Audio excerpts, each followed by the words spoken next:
omukulu oyo bamuyita Qute Kaye abamujjukira ebiseera ebyo.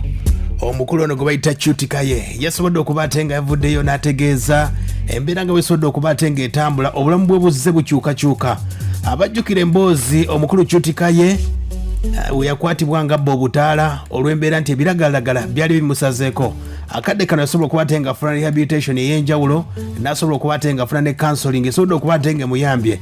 Omukulu ono era ebivulu ebisinga akadde kano bamubuukinze mu Easter season, abadde akola afunira ddala bookings ez'amaanyi. Omukulu ono kati ono yasobodde okuba ate nga ayogera ku bulamu bwe n'ategeeza nti obulamu bugenda mu maaso, ebyaliwo byonna agamba nti kyamuyamba nnyo abantu okumanya nti waliwo abantu abakozesa ebiragalalagala. N'agamba nti ye kati obulamu bugenda mu maaso. Omanyi kyekyo ekiri ku bulamu nti obulamu tebusigala mu kifo kimu, obulamu bugenda mu maaso. So kiri gy'oli gwe ng'omuntu okugenda mu maaso n'obulamu oba okusigala emabega w'obulamu. So kaakati nze nkusiba era nkusuubiza nti ngenda mu maaso n'obulamu, era nsaba buli muntu yenna ayina ndaba olwaleero togeza n'olwo oba kiki ekikutuuseeko oba kiki ekibaddewo, genda mu maaso n'obulamu. Ebintu ebyabaawo tebirina mugaso mu bulamu bwa muntu. Ebintu ebirina omugaso mu bulamu bw'omuntu byebyo ebintu ebigenda mu maaso. Nkuwa ekigezo kiringa okubeera nga otambula naye ng'otunudde mabega.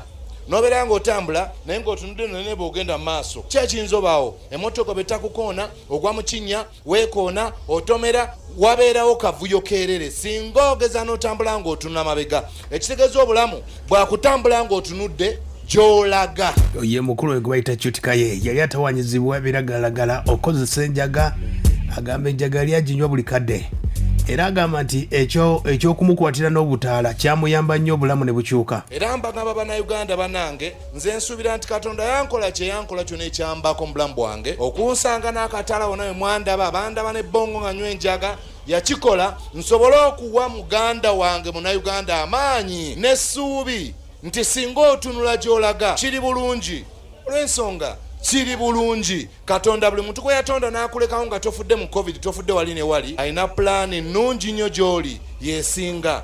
Naye totunula mabega, tunula gy'olaga. Ye mukulu Qute Kaye ayogedde ku bayimbi ebiragalalagala okubivaako kyetaaga amaanyi mangi nnyo, naye agamba kisoboka. Era mbagamba bannayuganda bannange, nze nsuubira nti Katonda yankola kye yankola kyonna ekyambako mu bulamu bwange. Okunsanga n'akataala wonna we mwandaba, bandaba n'ebbongo nga nywa enjaga, yakikola nsobole okuwa muganda wange munnayuganda amaanyi. Embirigo nti si kyekigenda mu maaso, tekyetaaga lwaki kyatuukawo oba bwokya bwe kyatuukawo. Ekikulu mu bulamu bw'omuntu yenna yenna kiki ky'okoze ng'ebintu bimaze okukutuukako. Ebikutuukako bwe bikutuukako mu bulamu bwo kiki ky'okoze. Mirundi emeka gy'okubiddwa? Ekikulu si mirundi gy'okubiddwa, ekikulu mirundi emeka gy'osituse ng'okubiddwa.